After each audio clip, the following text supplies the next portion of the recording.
Joe கிச்சனில் paleo பாதாம் milk 2 விதமான பாதாம் மில்க் எப்படி செய்கிறதுன்னு செஞ்சு காமிக்க போகிறேன். டெய்லியும் பாதாம் ஊற வச்சு அரைச்சி அதுக்கப்புறம் அதில் மில்க் செய்கிறதுக்கு பதிலாக நான் இது மொத்தமாக வந்து பேஸ்ட் பண்ணி ஸ்டோர் பண்ணி வச்சுட்டு அந்த பேஸ்ட்லேருந்து எப்படி செய்கிறதுன்னு செஞ்சு காமிக்கிறேன்.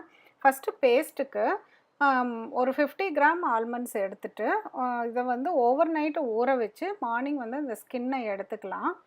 அதுக்கப்புறமேலு இதை ஒரு மிக்ஸி ஜாரில் போட்டு 50 கிராமுக்கு 50 ml அப்ராக்சிமேட்டாக சொல்கிறேன், அந்த அளவு விட்டு நல்லா இப்படி ஃபைன் பேஸ்ட்டாக அரைச்சி எடுத்து வச்சுக்கலாம். இதை வந்து ஒரு க்ளீன் பவுலில் எடுத்து வச்சு ஒரு 10 டேஸ் வரைக்கும் நம்ம ஸ்டோர் பண்ணிக்கலாம்.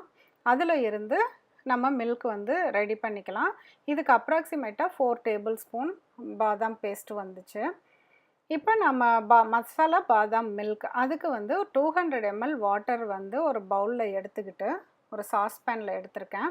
இதில் வந்து 2 டேபிள் ஸ்பூன் அளவுக்கு இப்போ அரைச்சதில் பாதி அளவுக்கு அந்த பேஸ்ட்டு போட்டு நல்லா வந்து கலக்கிட்டு அதுக்கப்புறம் பாயில் ஆக ஆரம்பித்ததுக்கப்புறம் கரெக்டாக லோ ஃப்ளேமில் 1 மினிட் வரைக்கும் பாயில் பண்ணிக்கலாம்.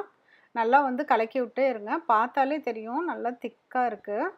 அதுக்கப்புறமேலு ஒரு வார்ம் வாட்டரில் ஊற வச்சுருக்க அந்த குங்குமப்பூ saffron வாட்டர் வந்து இதில் வந்து மிக்ஸ் பண்ணிக்கலாம். 1 பிஞ்ச் வந்து ஏலக்காய் பொடியும் மிக்ஸ் பண்ணிக்கலாம்.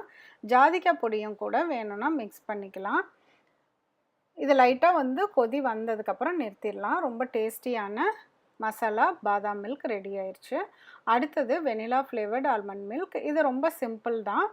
அதே மாதிரி ஒரு 200 ml ஒரு சாஸ்பேனில் வந்து போட்டு அதுக்குள்ளார 2 டேபிள் ஸ்பூன் இந்த பேஸ்ட்டு மீதி பாதி இருந்துச்சு, அதை போட்டு நல்லா கலக்கி விட்டுறலாம். கலக்கி விட்டுட்டு நல்லா கொதி வந்ததுக்கு அப்புறமேலு இதை ஆஃப் பண்ணிடலாம். ஆஃப் பண்ணிவிட்டு ஒரு ஃபியூ ட்ராப்ஸ் மட்டும் நம்ம இந்த வெனிலா எசன்ஸை வந்து மிக்ஸ் பண்ணிவிட்டு ஆறுனப்புறம் சில்லுன்னும் குடிச்சிக்கலாம். ரொம்ப ரொம்ப டேஸ்டியாக இருந்தது.